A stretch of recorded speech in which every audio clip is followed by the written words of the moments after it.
Welcome back to another episode of Titletown Talk. My name is Jackson Tolliver. Thank you so much for bearing with me. I officially haven't recorded in about a week and a half since last Thursday.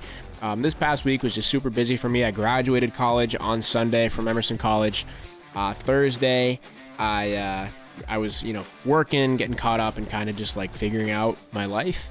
So it's been a busy time. I currently working at CLNS Media. Shout out to them if you haven't checked out their content. Go over there. I've been doing some editing and some producing for them, so they have a ton of great stuff on All New England Sports. If you like this podcast, you'll certainly like all the stuff going on over there.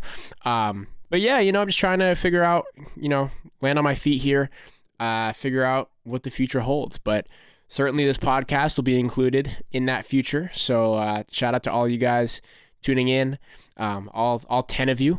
If we're lucky, there'll be 10 listens today. No, but I mean, in reality, this podcast has been a lot of fun to make. I've really enjoyed doing it. We've seen a lot of social media growth recently. Hopefully we can get some actual, podcast listening growth, but I'm sure it'll come. We'll keep grinding through. We are down to one team left in these playoffs. I really didn't talk about the Bruins playoff series at all because it went by in the blink of an eye in that week and a half. I believe I talked about one Celtics game, but I've just been completely absent for those two series, and I do apologize. It is just, as I hope you can understand, been a busy time. So let's get into that team, the green team, the Celtics. Turns out it's the Indiana Pacers in the Eastern Conference Finals. I'm recording this at 6:06. The game has either just ended or is about to end, and the Indiana Pacers have beaten the New York Knicks. I definitely did not see this coming. I don't think a lot of people saw this coming.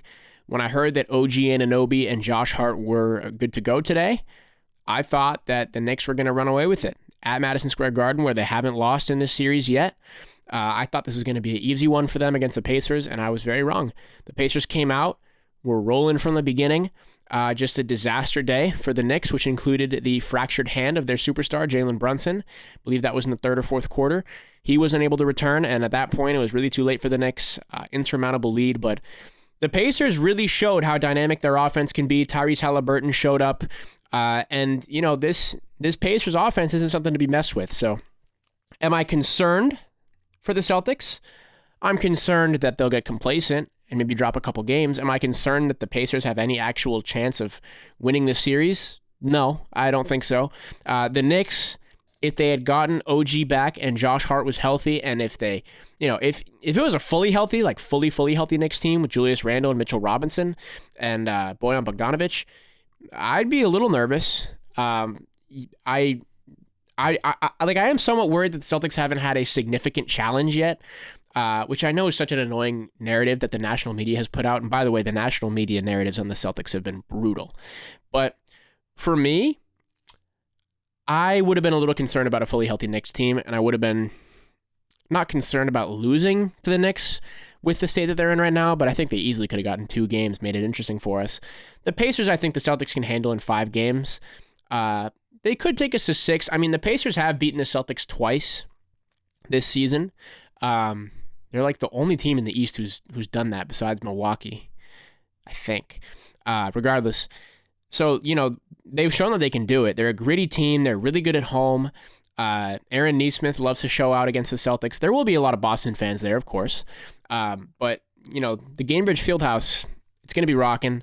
Tyrese Halliburton has had great games against the Celtics. I think he'll be really good. He's finally coming back into his form that he was in at the beginning of the season before his injury that he actually suffered against the Celtics in one of those games. But, yeah, Halliburton looks good. Turner is going to be great. Siakam has done really well in these playoffs so far. This is a very difficult team to face, for sure. So it's not going to be a cakewalk. I said 5, but I'm actually going to go with 6. I think Celtics win this one in 6 on the road in Indiana. They're not going to want to let this thing go to 7. So I will definitely take the Celtics to win. But let's dive a little bit deeper into this matchup specifically. But before we do that, I want to talk about the Cleveland matchup because, as I said, I did miss so much of it. So here's the thing with the Cleveland matchup. It was eerily similar to the Heat matchup in that Celtics dominate game 1, lose game 2, and then rattle off 3 in a row. But the way in which that happened was a little bit different. Game 3 was really close for most of the game until the Celtics went on a crazy 14-0 run in the third quarter that basically put it away. The Cavaliers were able to hang out for the rest of that game, and Donovan Mitchell I mean, what a special player. He was so good, especially in games 2 and 3.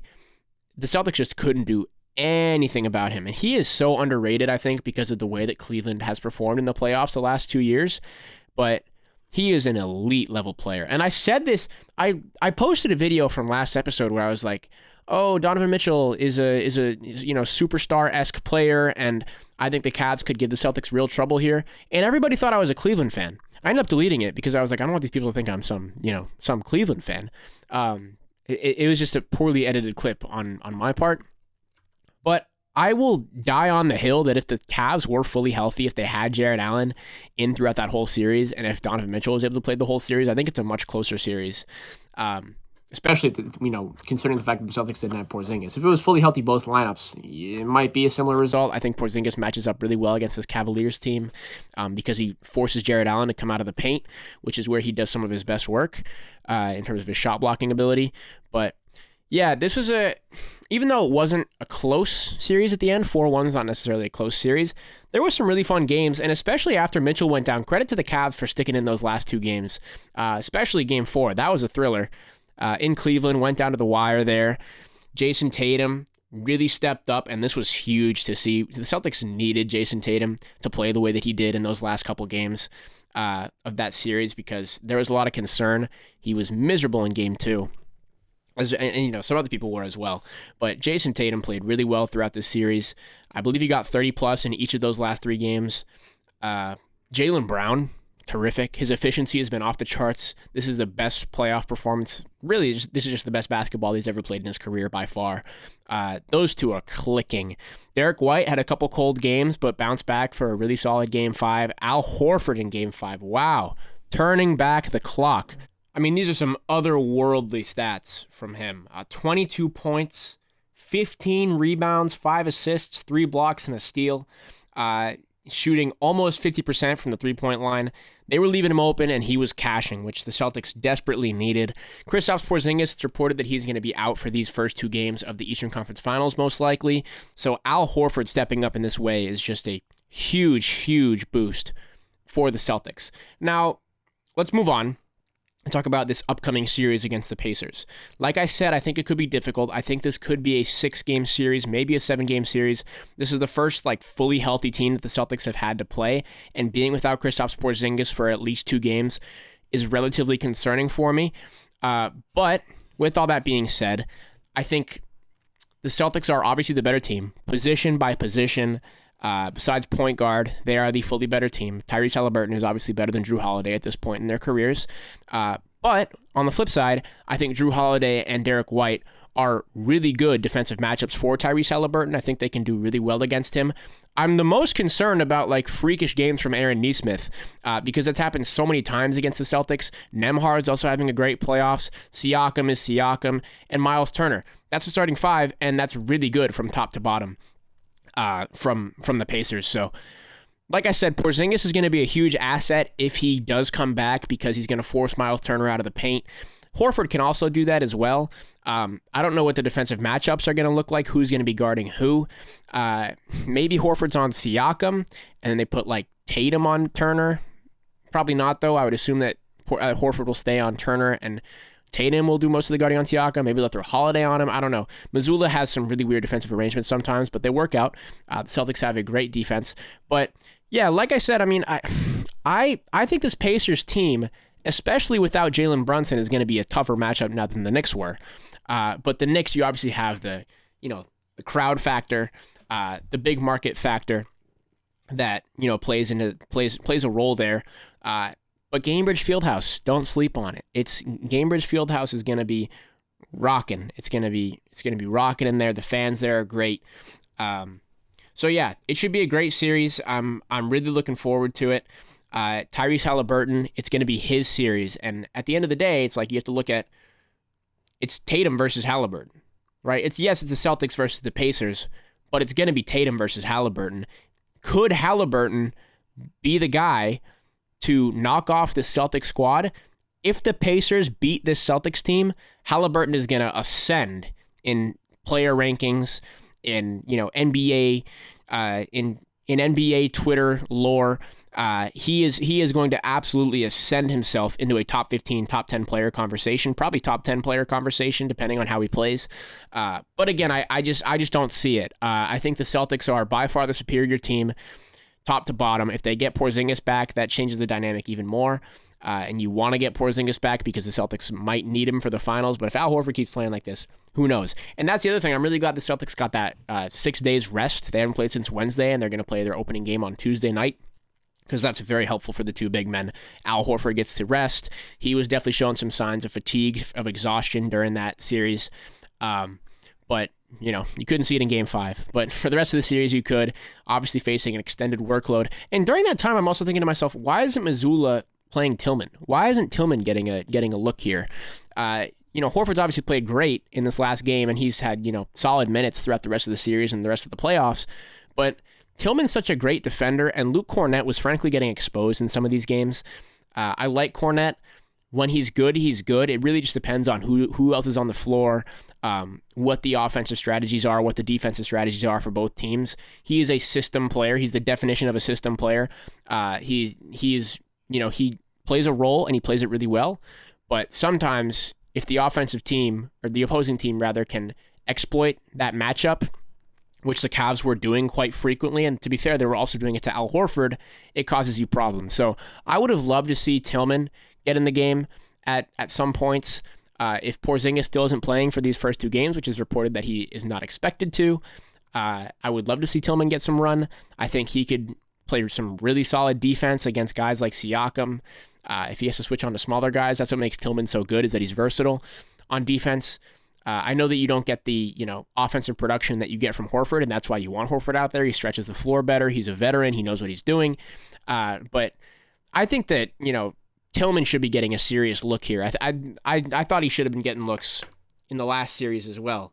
But we'll see what Mazzulla draws up, what he has in store. But yeah, this should be a really fun series. I'm looking forward to it. I will be back, I promise.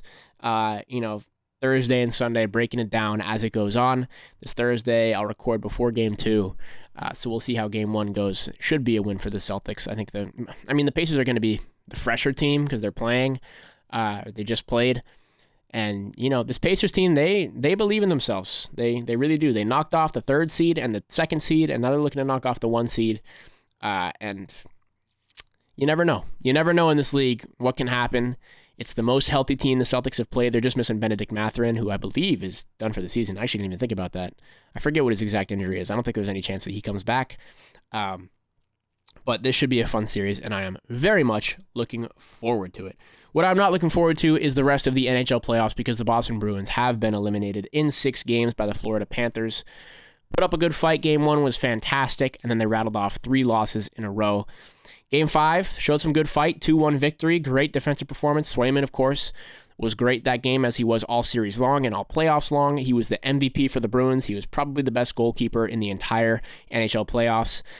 Montgomery tried to do that tandem. He started off with the goalie tandem that he did all throughout the regular season, switched to Ullmark in Game 2, and he decided that Swayman was the best way to go, which he obviously was. He played remarkably, and we will get into all that with Swayman. Let's talk about where it went wrong, though, for these playoffs. It's the offense. Throughout the regular season, I was concerned about the defense, but the defense showed up for the majority of these playoffs. I mean, let's be honest. Besides Game 2, defense didn't play great.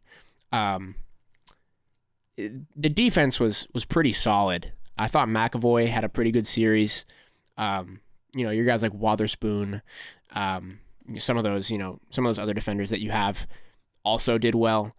The problem for me came with the offense and the execution and, not being able to capitalize on good opportunities.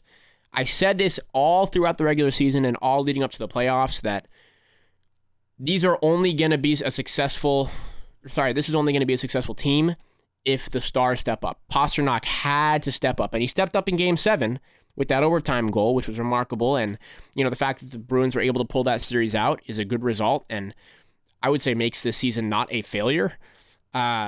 I guess whenever you don't win a championship, it's kind of a failure, but it's a very interesting circumstance for these Bruins. But back to Pasternak, we just needed more from him.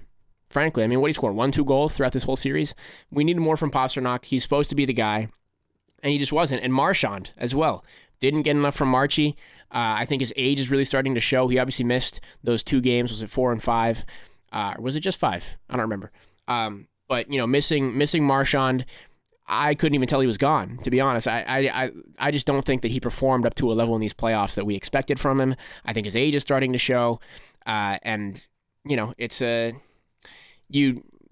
going to look at retiring. And the Bruins are going to look to bring in an influx of wings. Like, you missed Tyler Bertuzzi this series. You missed some of that offensive firepower that the Bruins could have really used. So what do? I mean, this offseason is going to be really interesting for the Bruins. I think you have to re-sign Swayman at all costs and get rid of Ullmark. That's the easy part. The goalie tandem is over. Swayman has clearly proved himself as the best goaltender on this team. One of the best goaltenders in the NHL after this playoff run, I would say. So the tandem's over. Get rid of Ullmark. You don't need him. You're going to save about $5 million in cap space. That'll put the Bruins at about $25 million. No draft picks until the 4th round. So you're going to be looking at the free agent market. You're going to be looking at the trade market to bring in some new talent. But like I said, I think winger is your top priority. Bring in some guys that can give you some more consistent offense. Look at trading DeBrusk. Yes, he played fine in these playoffs. Yes, he told the media that he was dealing with a broken hand and he was playing through it. And, that might account for some of his struggles in the regular season down the stretch.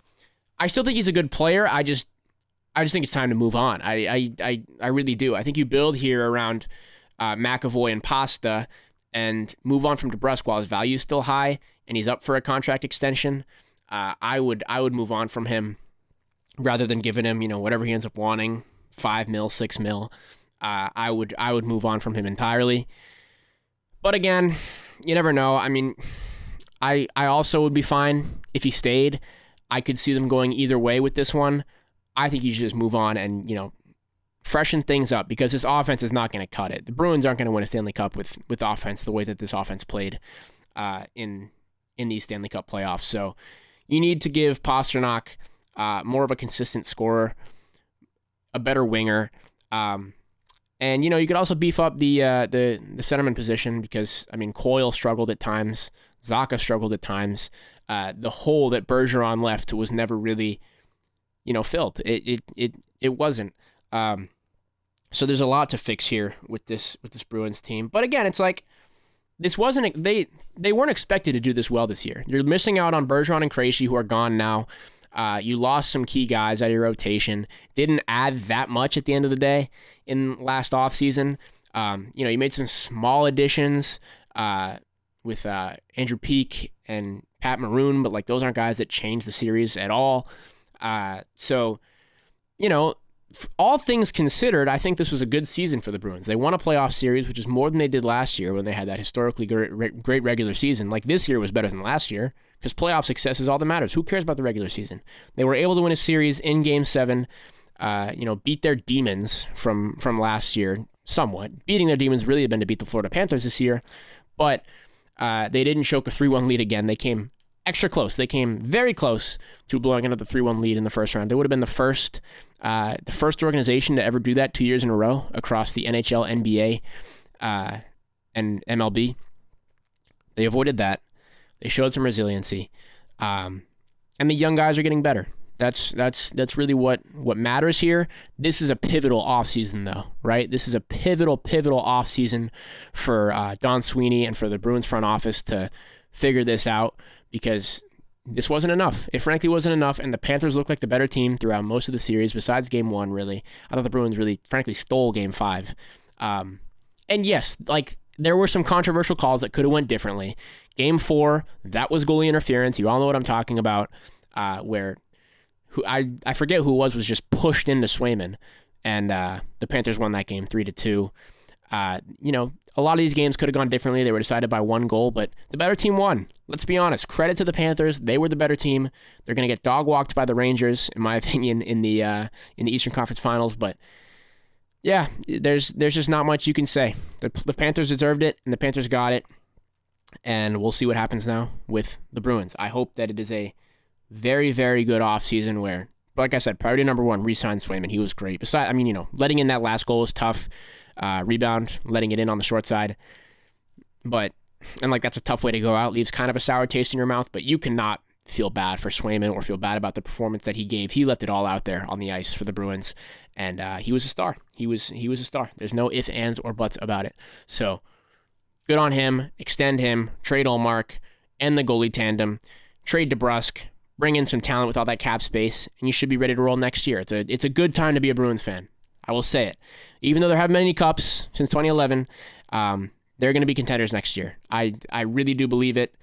They were contenders this year. They made it to the second round. I think if you make it to the second round, you're a contender. And credit to them. They did their best, which is whatever. But I will probably not be talking about the Bruins much more on this podcast until we get some action in the offseason. But yeah, it was fun talking about this team every week. It was fun watching them. I'm sure you all had fun watching them. And I'm looking forward to seeing what happens this offseason and going into next season with some renewed hope and optimism that they can finally do it for the first time, and it'll be, 14 years? They can finally win a Stanley Cup, bring it back to Boston. Hopefully we'll get the second parade in a row because the Celtics will bring one home this year. Fingers crossed. Also, I didn't even mention with the Celtics, not to bounce back and forth. We got a Game 7 tonight, folks. Minnesota and Denver. Who's going to win that one? I think whoever wins that one plays the Celtics in the finals. I'm hoping it's Minnesota. Fingers crossed. I think, Celtics have been able to beat them this year for one. Haven't been able to beat the Nuggets in either of their two games that they played against each other. I hope it's Minnesota. I think Anthony Edwards is going to collapse in the finals if he makes it there. I also don't think, this is my hot take, and this might come back to bite me by the time the episode is published even. I don't think Anthony Edwards shows up tonight. I think he's going to choke, and I think the Nuggets are going to beat them by a fair amount. We'll see what happens. I hope I'm wrong. I would rather play the Timberwolves. But yeah, we will see. That would be a monumental choke, though, after going up 2-0 on the road and then losing the series. That would be tough. I digress. Let's move on. Let's talk about the Red Sox. Since I last recorded on May 9th, I believe that was when the Red Sox had gotten swept by the Braves. And to be fair, it hasn't gone well since then at all. The Red Sox have sort of slipped back into the team that we all thought they were going to be. Let me pull up some exact scores here for you. Because they've had some embarrassing losses. They lost 1 to the Nationals. Then they lost 3 to the Rays. Then they lost 10-6 to the Cardinals, and then 7-2 against the Cardinals. But today they had a great bounce-back game. 11-3 against the Cardinals, salvaging that series as much as you can. Just a pure offensive display. There have been some pretty significant roster changes since I last recorded. Masataka Yoshida is dealing with a thumb strain. He's not going to need surgery. Hopefully he'll be back. But the Red Sox have brought in some new people. Garrett Cooper. I believe they brought him in, to be fair, before I recorded my last episode. I just don't know how much I talked about it. Garrett Cooper, Romy Gonzalez, Dominic Smith. We got Vaughn Grissom back off the IL. So some new faces. Garrett Cooper's been fine. I mean, Vaughn Grissom obviously has a lot of work to do offensively before he can be a consistent contributor. But the man of the hour is not new. We've known him for years now. Rafael Devers has tied a club record today for consecutive games of the home run at 5. 5 straight home runs for Rafi Devers. He is back to his great form. He's hot right now. And that is what you love to see. Just one hit today, and it was the dinger. He went yard. Tyler O'Neill going yard against his former team. That was great to see. So, if you and we're still waiting for Costas to come back and Yoshida to come back. So I've not lost hope on this Red Sox team, besides their poor recent form that has seen them dip to a game below 500 now after their win today. Let's look at their standings in the division. So they're 4th in the division. They're still above the Blue Jays. They are a game and a half behind the Rays and 9.5 games behind first now. That happened fast, didn't it? But I mean, regardless, if you look around the league, I think they can beat out the Twins. The Rangers haven't been good this year. The Astros are pretty trash. They could still get this wild card spot. I think they could finish above the Rays even. Once they get back to full health and, continue to figure this thing out, I think they could still grab a wild card spot, which is why I'm still going to be watching this team all throughout the season, obviously. I haven't given up on them like another certain team that plays in Foxborough. And it's not the Patriots, because I'm happy about the Patriots, where they're going. The Revs are just in the absolute toilet right now. But I digress. Let's talk about the Red Sox. I still have hope that this team can... I mean, you know, all it takes is really one good run, which they've had this season. It sucks that they're missing Story. Costas, I don't know when he's coming back. But, you know, he'll obviously be a huge help. And honestly, the defense I thought has been really good this year as well. The outfield is really coming to themselves. Jarren Duran made a great save today. Looked like it was going to be a drop for a base hit, and he just dove right in, snagged it up. Rafaela made a great diving catch yesterday. He's made some great plays so far this season. Wilyer Abreu looks good this year as well. So I have confidence in this Red Sox roster. They're obviously missing that, like, you know, superstar, which hopefully Devers can get back into that form, because he's definitely had some rough stretches during this year. But it's hard to complain about him right now. 5 homers in a row. What more can you ask for? Maybe some more wins for the team. Maybe some other people to pick up some slack and deliver the Red Sox some wins. But no, I'm honestly happy with where this team is at right now. No one expected them to be top of the division. No one expected them to be, you know, an elite team. But if they can get a wild card spot this year, that's a win. That's a successful season in my book, especially when you look at the talent that they have, or the lack thereof, frankly. That would be a pretty significant win for them. So, yeah, I like where this team is at right now. Let's see what's coming up. They are traveling to Tampa next. Hopefully they can get some revenge in that series. And they got the Brewers and then the Orioles on the road. It's going to be tough. So, I'll be honest, it's going to be tough for the Red Sox to get wins in these series. Besides the Brewers, they should be fine against... I mean, what's the Brewers' record? I think they should be decent against the Brewers. The Brewers are sitting at 27-19. Leading the NL Central right now. But still, it's 27-19. Like, they should be fine. But the Rays as well. This Rays series starting off tomorrow is going to be a huge series for them. Because they're going to want to gain back some of that momentum that they lost against them the last time that they played. All right, let's move on and talk about the elephant in the room here, the New England Revolution. God, the 1 year... I mean, not the 1 year. I've been a Revs fan for so long. But, like, the year that I start talking about them on a podcast and I'm trying to get more people interested in the Revs, I'm trying to grow the fan base. They suck. I can't even watch. And I've watched every Revs season since I was, like, 12. I can't even bear to watch what's going on right now. 3-0 last night to the Philadelphia Union. What the hell is going on here? I mean, what the hell? Everyone should be fired. Not the players. I don't blame the players, frankly. There's clearly a massive disconnect here, right? Because if you look at the Revs, and I've said this so many times, this Revolution team is not so different than the team that finished second last year, or was second for so long in the Eastern Conference standings. It's not that different of a roster. You still have Carles Hill. Yes, you lost Gustavo Bo, but they were without him for so long of last year, and they did fine. What is going on here, man? This is ridiculous. Vrioni sucks. Get him out of here. I've been saying that for so long. But Caleb Porter, oh my God, what is going on here, man? There's such a significant disconnect between Porter and the players, and how much more suffering does this team and does the fan base have to take before someone says enough is enough? But who's it even going to be? Kraft doesn't care. The Krafts don't care about the New England Revolution. Let's be honest, they couldn't care less.